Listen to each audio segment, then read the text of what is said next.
Oke, semuanya kita lanjut lagi ya. Kalau kemarin tadi kita udah bahas income statement problem 4, sekarang kita bakal bahas yang problem 5. Kalau yang tadi gain, kita bakal bahas yang loss. Basically, cara kerjanya tetap bakal sama. Kita tetap perlu bikin adjustment, terus bikin laporan keuangannya, nanti di akhirnya cuma beda dia loss. Tapi perkaliannya segala macam, dia tetap harus net of tax, itu semuanya sama. Jadi harusnya nggak terlalu beda ya. Oke, kita mulai dari adjustment dulu, kayak tadi. Informasi tambahan nomor satu, kita mulai. Perusahaan menggunakan metode tidak langsung dalam mengelola piutang yang tidak tertagih. Mau catat kerugian piutang itu ada dua, langsung sama tidak langsung. Kalau tidak langsung itu kita pakai pencadangan, kita pakai bad debt expense sama pakai AFDA. Pencadangannya juga ada dua, ada pakai piutang sama penjualan. Nah, sekarang kita bahas yang piutang dulu. Akuntan Timoko memperkirakan bahwa dari piutang tahun ini ada 5% yang tidak tertagih. Ini berarti kita akan refer ke dalam accounts receivable dan juga si bad debt expense ke AFDA-nya. Oke, di sini ada AFDA 350.000, ada AR 350.000, sorry, dan ada AFDA 2.500 di credit balance. Dari jurnal dulu, harusnya jurnal udah pasti kayak gini, BDE pada AFDA. Oke, bad debt expense pada AFDA. Lalu sekarang angkanya, kita pakai hitung-hitungan di bawah coba ya.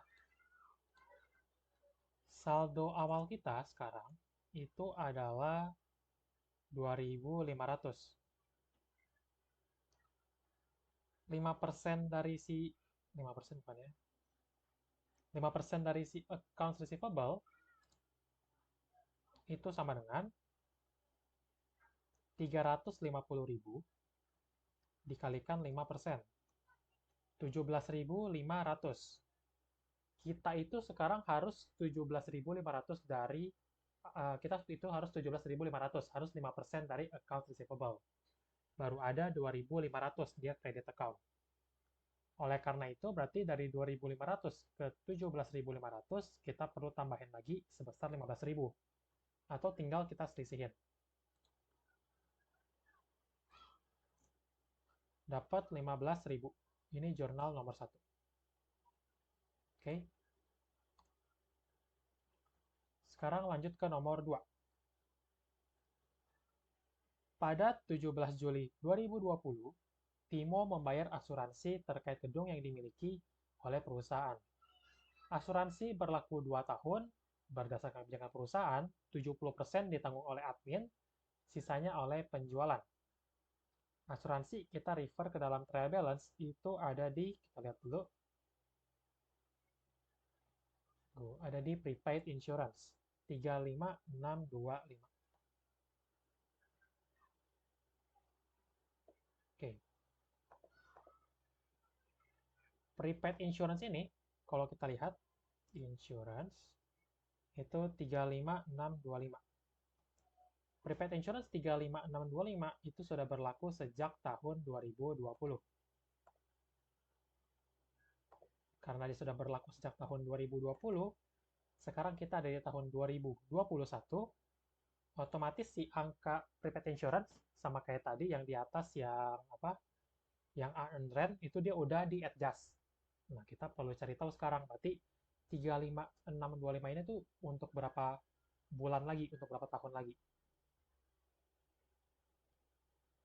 Dia di sini 17 Juli 2020. Berarti di 2020 dia udah berlangsung selama Agustus, September, Oktober, November, dan Desember. 24 bulan dikurang 5 bulan. Dia tinggal sisa 19 bulan. Berarti 35.000 ini untuk 19 bulan. Di 2021 kita udah full 1 tahun berlangsungnya. Berarti dari jurnalnya dulu kita akan mendebit karena dia catat di sini prepaid, kita akan pakai metode harta. Jurnalnya berarti prepaid insurance-nya di kredit, insurance expense di debit. Oke, insurance-nya ada dua, ada selling, ada administratif. Cara ngitung saldo prepaid-nya berarti tinggal 35625 untuk 19 bulan. Kita mau pakai 12 bulan. 22,5 baru kita alokasikan 70% administrasi kali 70%. Sisanya ditanggung oleh selling 6.750. Clear ya nomor 2 ya. Kalau misalnya kurang jelas karena di video, kalian tinggal ulang lagi. Masih nggak jelas, chat saya silakan di WA ataupun di Line. Sekarang nomor 3. Timoko punya 10 tenaga penjualan, 5 staf administrasi. Tenaga penjualan memiliki gaji tetap setiap bulan 2.100. Staf adminnya 1,15 kali lebih tinggi dari gaji tenaga penjualan. 1,13 kali dari gaji tenaga penjualan. Gaji dibayarkan setiap tanggal 2 bulan selanjutnya. Dan tarif ini sudah berlaku sejak awal tahun. Jurnalnya berarti gampang ya. Salaries and wages expense buat selling sama administratif pada salaries and wages payable. Atau salaries aja itu juga boleh. Nah, karena yang di sini dia udah ngitung dipecah nih, mana yang penjualan, mana yang admin, berarti buat ngitung di sini juga gampang. Tinggal 10 buat yang penjualan ya, 10 dikali 2.100. Kita hitung buat yang Desember aja. Buat administratifnya, 5 dikali 2.100 dikali 1,13.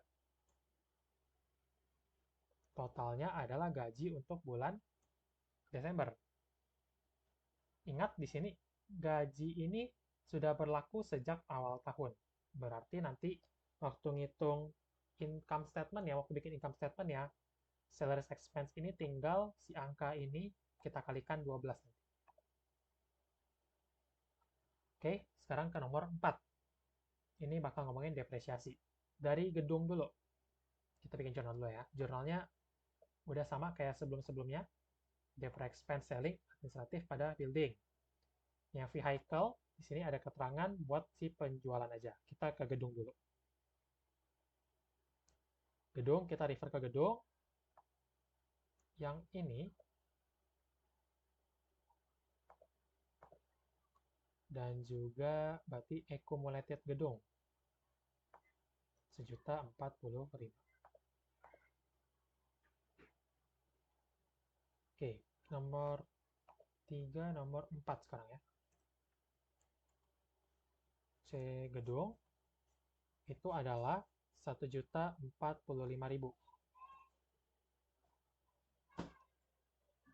Gedung kita peroleh sejak pertama kali perusahaan berdiri.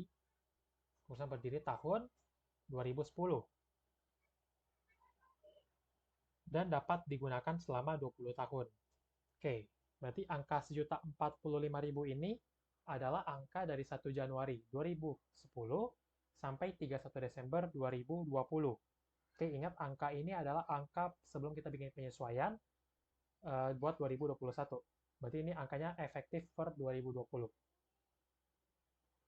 Oke, dari 1 Januari 2010 ke 31 Desember 2020 adalah 11 tahun. Oke, bisa kalian hitung sendiri, itu adalah 11 tahun. Ini bulan. 11 tahun, 1.045.000. Berarti kita mau nyari nilai cost si building ini berapa sih gitu. Cost building. Kita pengen cari cost building sama kayak tadi. Berarti kalau kita tahu akumulasinya, kita tahu akumulasi ini untuk berapa lama, dan kita tahu nilai ekonomisnya, umur ekonomisnya, sorry, kita bisa nyari cost buildingnya. 1.045.000 dibagi 11 dikali umur ekonomis 20 ditambah menyisakan nilai 100.000. Berarti 100.000 kita tambah. Karena kan kalau ngitung depresiasi itu kita kan keluarin, kita minus si nilai sisa. Kalau menghitung cost-nya berarti kebalikannya kita tambah nilai sisanya. 2 juta untuk 20 tahun. Ngitung depresiasi per tahun ya, berarti gampang. Tinggal 2 juta dikurang 100.000 dibagi 20. 95.000 per tahunnya. Kita alokasikan 23% dari gedung untuk penjualan. Tinggal kali ya, 23%. Administratif tinggal dikurang, dia dapat 77. Oke, itu gedung. Masih gampang, masih sama cara hitungnya. Sekarang ke vehicle. Kendaraan digunakan untuk melakukan pengiriman mainan anak kepada pelanggan diperoleh 9 September 2019. Disusutkan dengan menggunakan metode saldo menurun ganda selama 10 tahun. Sepenuhnya untuk penjualan. Kita kasih hitung-hitungan di bawah. Berarti sekarang vehicle itu 450.000. Vehicle 450.000 untuk 10 tahun tadi di info soal ya. 10 tahun. Kita lihat akumulasi depresiasi vehicle apakah ada? Ada di sini tapi angkanya tanda tanya. Kita hitung sendiri berarti. Rate-nya sekarang 100% dibagi umur ekonomis dikali 2. In percentage, it means ini adalah 20%. Baru kita hitung 2019, 2020, 2021. Kita mau cari akumulasi depresiasinya. Oke, benar. Berarti di sini ingat buat double declining nggak perlu main the residual value, itu biarin aja. 450 dikali 20% dikali dengan kita lihat dia diperoleh dari kapan? 9 September 2019. Berarti di September itu kita pakai di 2019 kita pakai dari September ke Desember, 4 bulan. Oke, 2020 tinggal book value-nya berarti 450 dikurang 30 kali 20%. 2021 juga sama.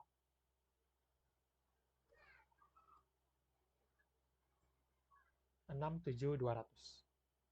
Angka 67.200 adalah angka yang akan kita masukkan ke dalam income statement. Nantinya untuk sebagai depresiasi selling. Itu nomor 4. Semoga masih jelas, saya lanjut lagi ke nomor 5. Selain gedung, kendaraan, Timoko juga punya peralatan diperoleh 3 Oktober 2020, disusutkan selama 5 tahun menggunakan saldo menurun ganda. Nah, di sini ada yang sedikit berbeda.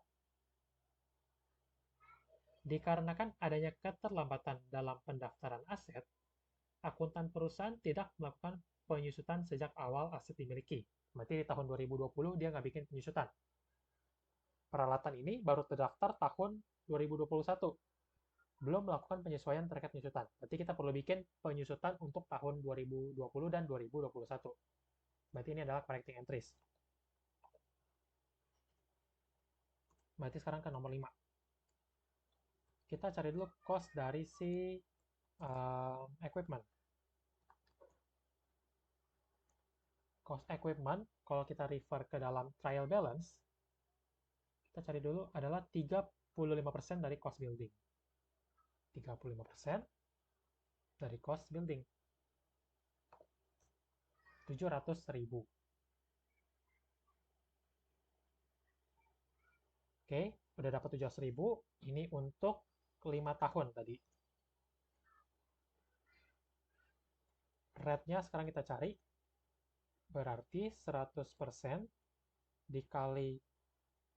dibagi umur ekonomis dikali 2. Atau di sini harusnya adalah 40%. Baru kita hitung 2020, 2021. 2020 berarti 700.000 kali 40% dikali lama si aset ini dipakai pada tahun 2020. Dari 3 Oktober berarti kali 3/12. 2021 tinggal kita selisihin. Kali rate. 252.000. Oke. Sekarang tinggal kita catat nih di jurnal ini. Yang 70.000 karena dia adalah beban depresiasi untuk tahun 2020 yang mana udah ditutup bukunya, kan langsung kita alokasikan kepada retained earnings. 252 baru masuk ke depresiasi tahun ini. Kita catat sebagai depreciation expense. Nanti di jurnalnya debit retained earnings, debit depre selling, depre administratif, dan accumulated via accumulated equipment di sisi kreditnya. Oke, RE ini untuk mencatat depresiasi tahun kemarin yang lupa dicatat oleh si perusahaan. Lalu expense untuk selling di sini berarti 252 dikali, lihat 2 banding 3. Penjualan itu 2, berarti kali 2 per 5. Yang ini 252 dikali 3 per 5.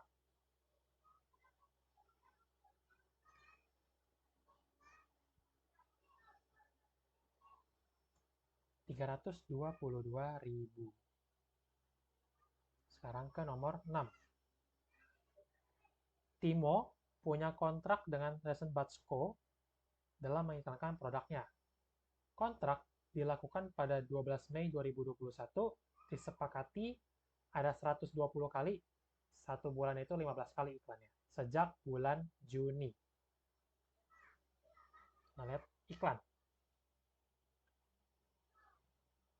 Iklan berarti bisa prepaid advertising atau advertising expense. Oke, prepaid advertising. 60.000.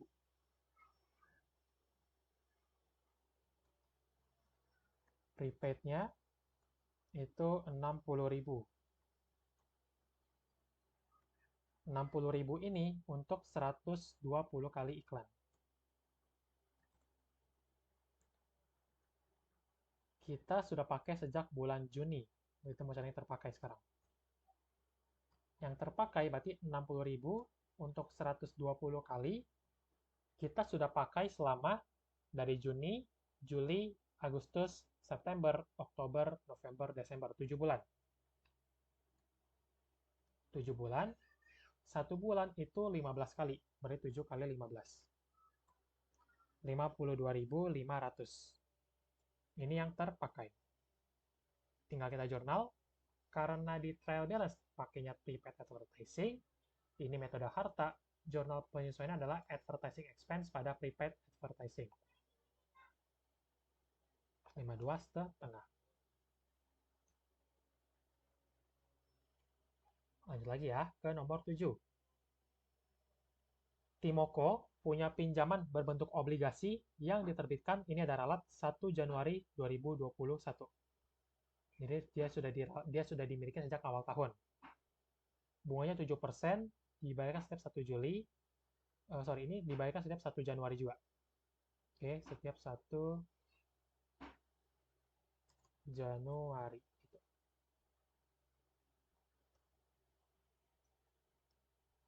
Oke, berarti yang ini kita bakal refer ke interest expense. Kita ngomong yang obligasi dulu. Cari obligasinya. Bonds payable harusnya bonds payable 650.000. Jurnalnya simple ya. Interest expense, interest payable. 650.000. Kalian kalikan dengan rate-nya 7%. Kalian enter dapat 45.500. Oke, dia 1 tahun full, nggak usah dikalikan sama yang lain-lain lagi. Selain itu, Timoko menerima wesel berumur 3 bulan dari Motiko pada 2 Oktober 2021. Dapat wesel pagi, notes receivable 15%. Kalau bunganya ini terkait dengan payable, berarti kita akan catat interest expense. Kalau terkait receivable, kita akan catat revenue.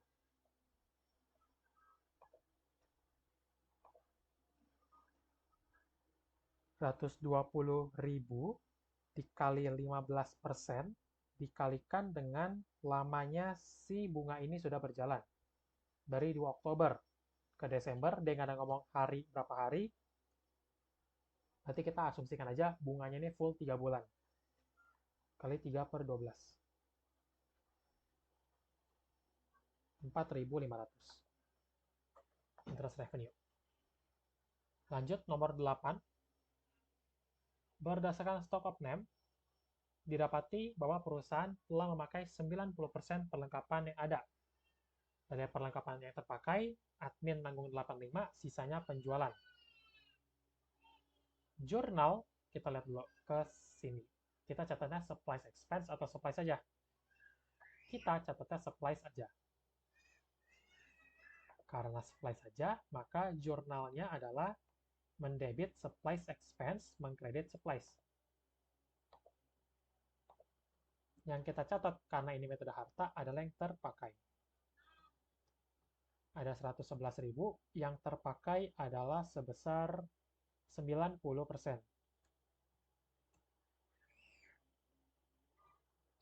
85% ditanggung oleh administrasi. Sisanya oleh penjualan. Selesai.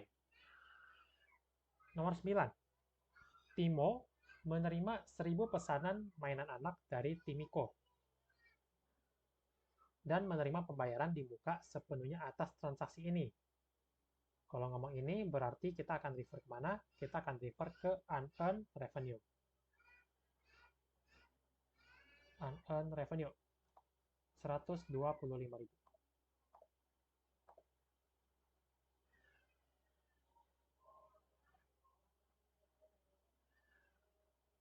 Untuk 1.000 pesanan.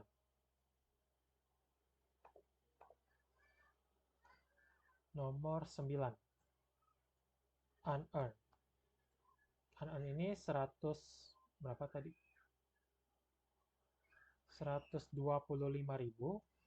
untuk 1.000 pesanan.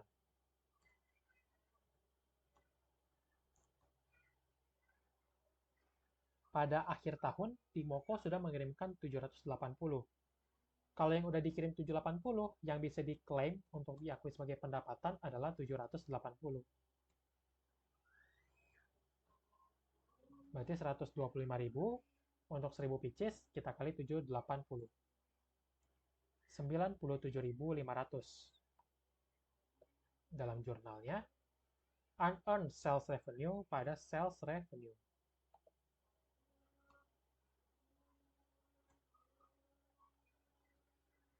Nomor 10, investasi pada Bradako memiliki nilai wajar 5,1 untuk setiap lembarnya.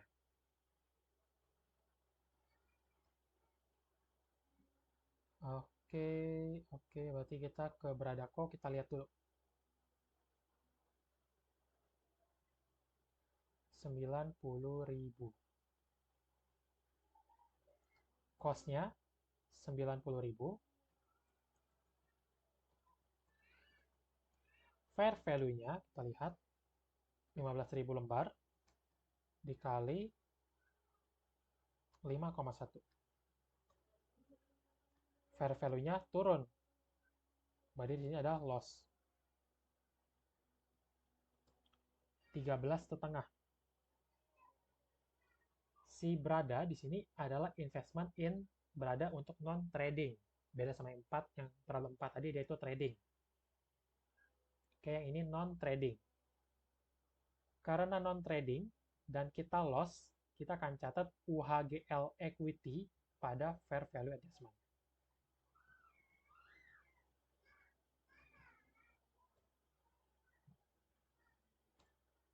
$13.500.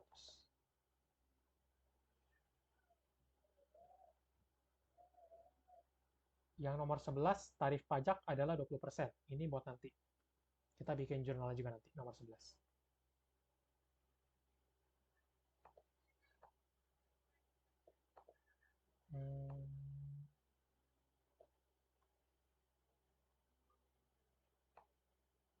nomor 11 sabar, saya bikin kotaknya dulu.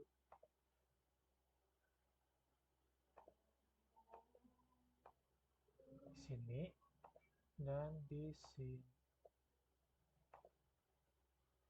Oke, ini kita bakal isinya nanti saat kita udah bisa ngitung income tax-nya berapa. Nomor 12, ini sama kayak informasi yang tadi yang buat alokasi. Amortisasi dan utilitas 15% pada penjualan.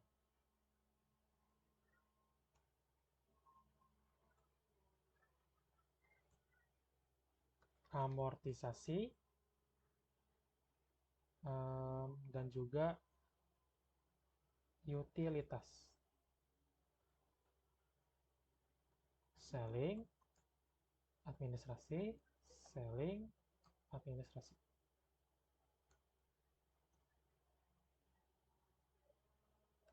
Amortisasi kalau kita hitung di sini, amortisasi, tunggu.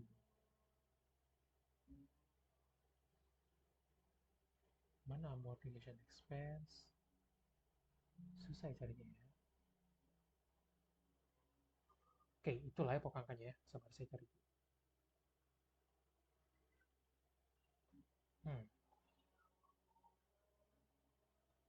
Oke, nanti dulu yang utilitas. Utility expense.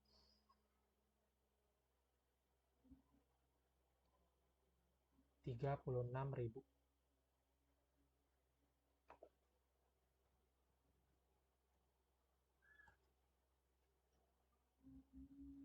Rp36.000 dikali 15% untuk penjualan. Sisanya untuk si administrasi. Oke, itu untuk adjustment-nya. Amortisasi nanti kita carinya nanti ya kalau ada, atau di sini emang nggak ada aja sih. Oke, kita bakal langsung lanjut ke bikin comprehensive income statement. Nama perusahaannya Timoko. Terus nama judul laporan keuangannya for year and date dan in dollar. Kita akan mulai kerjain. Oke, yang pertama adalah sales revenue-nya. 1.800.000. Ini kita masukin.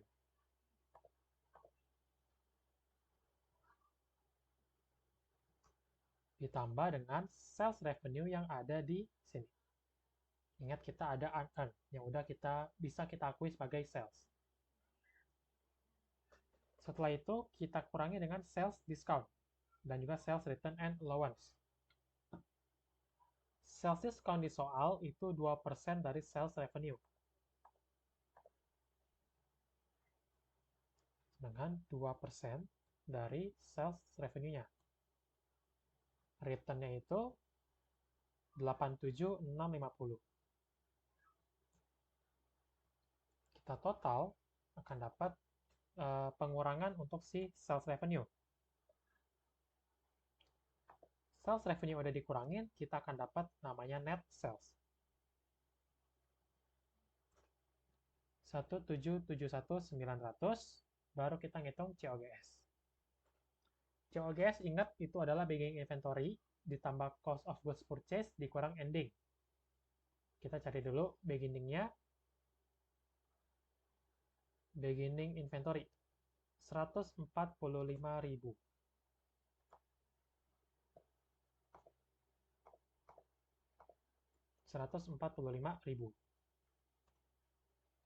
Lalu ada purchase 670.000. Purchase discount-nya kita lihat 2 kali sales discount. Jadi sales discount kita kali 2. Purchase sudah. Purchase discount sudah. Lalu komponen ketiga adalah purchase return and allowance.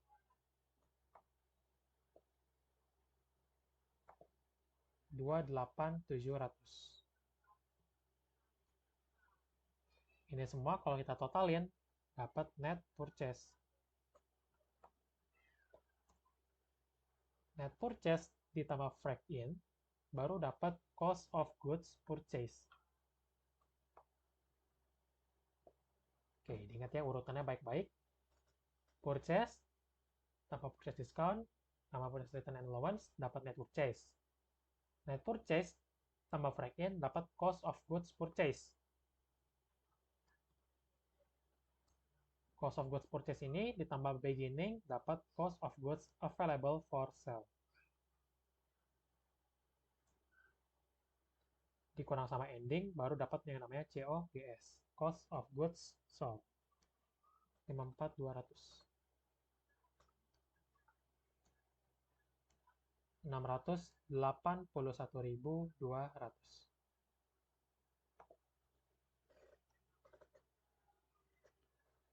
COGS kurang dengan si sales revenue dapat gross profit.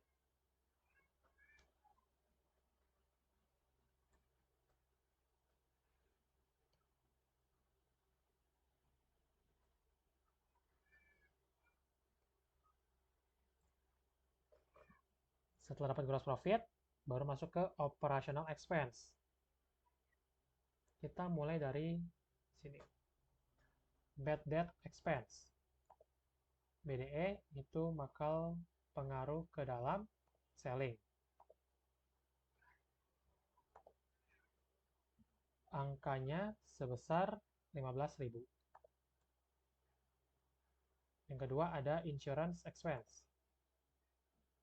Di sini berarti buat selling insurance expense-nya 6750. Buat si administratif berarti si 15.000. Setelah itu yang ketiga adalah salaries. Sini salaries, di bawah salaries. Salaries expense ada di trial balance 361515. Nah, ini bisa kita pakai angka 361 ini. Bisa juga kita langsung refer ke dalam di sini. Karena di sini kata-katanya sudah berlaku sejak awal tahun, sebenarnya angka ini mau kita pakai bisa, nggak kita pakai juga bisa. Karena bisa aja kita langsung ngitung 12 dikali sama angka yang ada di sini. Oke. 12 dikali yang selling berarti ini 21.000. Yang salaries 12 dikali yang buat administratif dikali sama 11.865. Oke, kalau kalian mau ngecek apakah angka ini sama di sini sama, bisa aja. 32 ini kalian kalikan 11. Angkanya masih muncul di sini 361. Oke, jadi dia sama aja. Kita langsung aja anggap langsung ini langsung dikali setahun aja. Setelah salaries ada depre. Depre.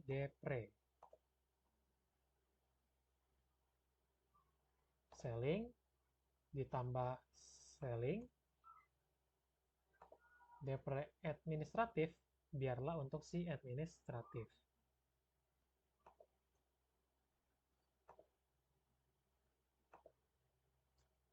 Depre ini selesai. Oke, ada depre yang ini lagi, kita perlu tambahin lagi ternyata.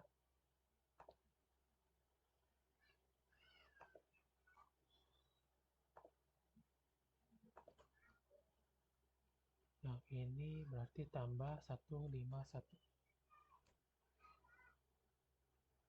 Setelah advertising, setelah itu ada advertising, kita langsung masukin.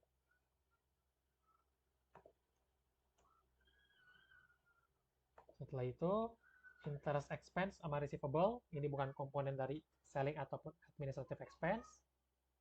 Selanjutnya adalah si supplies. Catat nih, supplies expense dan juga supplies expense, selling dan administratif.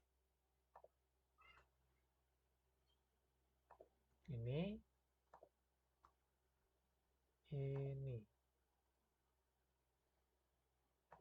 Oke. Selling udah, earn bukan di sini, ini udah kita pakai tadi ya. Yang ini juga bukan komponen dari sini. Berarti yang ada di jurnal udah selesai, kita baru ke sini. Equipment udah dipakai tadi, skip.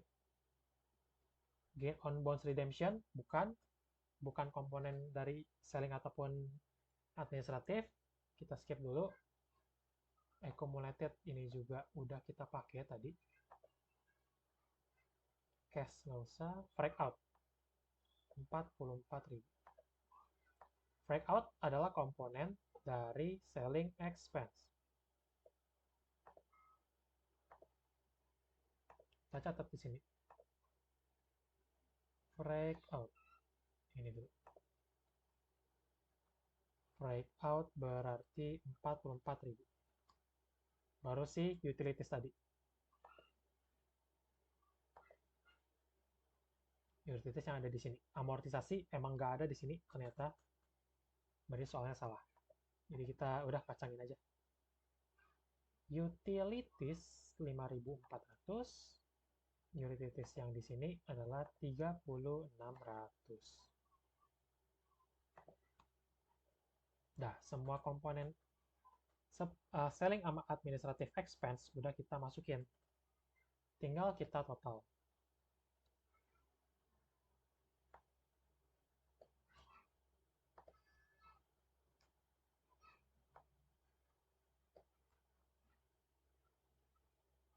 Ya total di sini.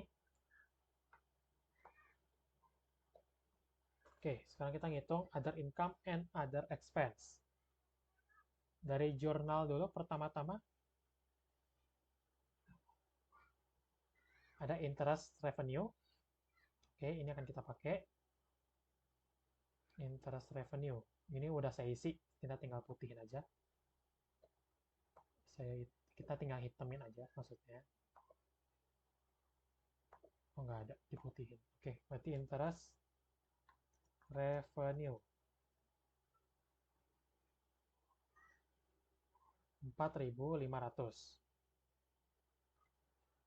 Setelah itu gain on bonds redemption.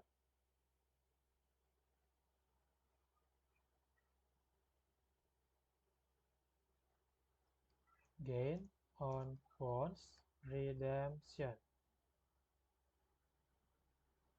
31.200. Oh, ini nggak muat, kita masukin lagi. Oke.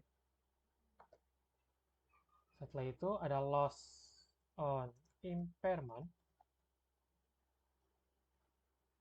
yang ini,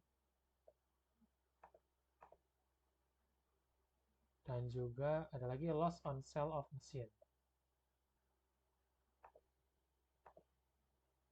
Impairment-nya tadi loss-nya adalah 21.000.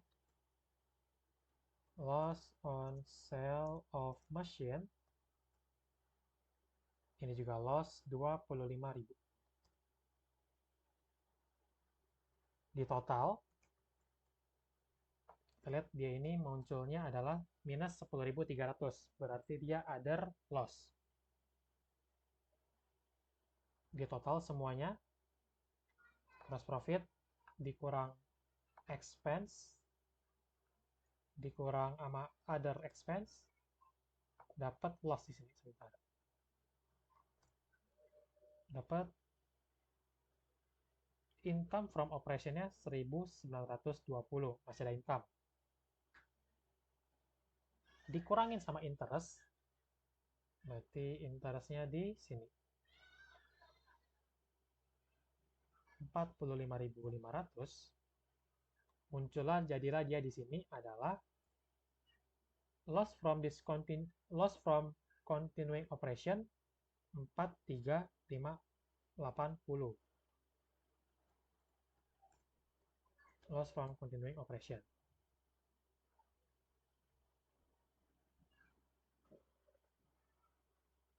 Oke, nah karena angka di sini dia itu udah loss, kita nggak perlu kaliin sama income tax. Tapi angka-angka di bawah-bawahnya nih, tetap harus net of tax. Jadi kan kalau loss itu, kalau kalian ingat, kalau loss itu berarti kita nggak usah bayar pajak. Berarti kita nggak usah catat income tax expense. Di sini berarti juga nggak perlu kita isi. Oke, baru nih discontinued operation-nya kita masukin 43.000, tapi dia tetap harus net of tax. 43.000 kali tax rate-nya 20%, berarti ini kita kali 80%.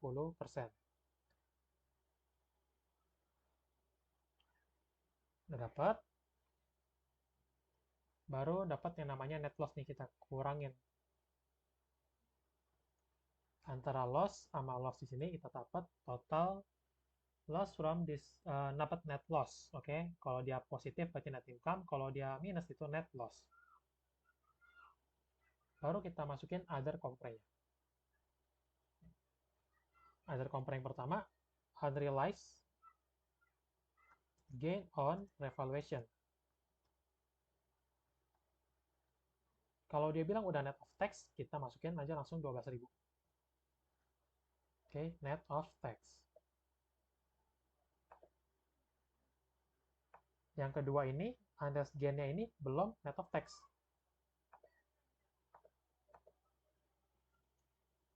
Unrealized gain from translation of foreign currency.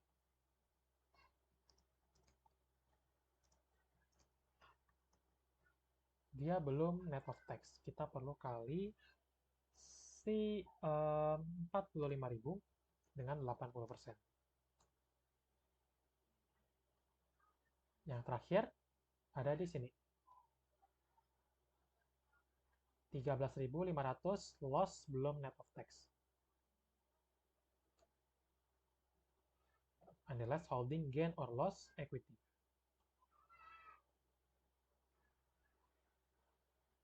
Kita kali 80%.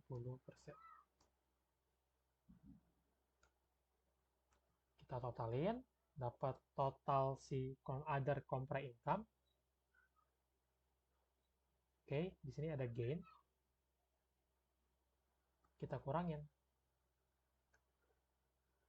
Dapat 40.780, dia itu loss. Oke, jadi ini kalau kondisinya si perusahaan mengalami kerugian. Secara jurnal semua masih sama, secara ngisi juga masih sama. Bedanya kalau loss kita nggak perlu ngitung income tax, tapi di bawah-bawahnya tetap harus net of tax. Kayak gitu. Oke, kalau kayak gitu berarti untuk income statement, untuk materi income statement kita udah selesai. Kita akan langsung masuk ke statement of financial position di minggu depan, di minggu keempat, berarti itu tanggal 22. Video akan saya share secepat mungkin. Karena itu materi baru, berarti akan ada pretest dan juga post-test di hari yang sama. Untuk SOFV itu cuma satu pertemuan aja. Oke, thank you buat yang udah nonton, thank you buat yang udah ikut kelas KP-nya. Semoga yang saya jelasin bisa dimengerti. Kalau masih ada yang mau ditanyain, langsung chat saya aja di WA ataupun di Line. Oke, thank you semuanya.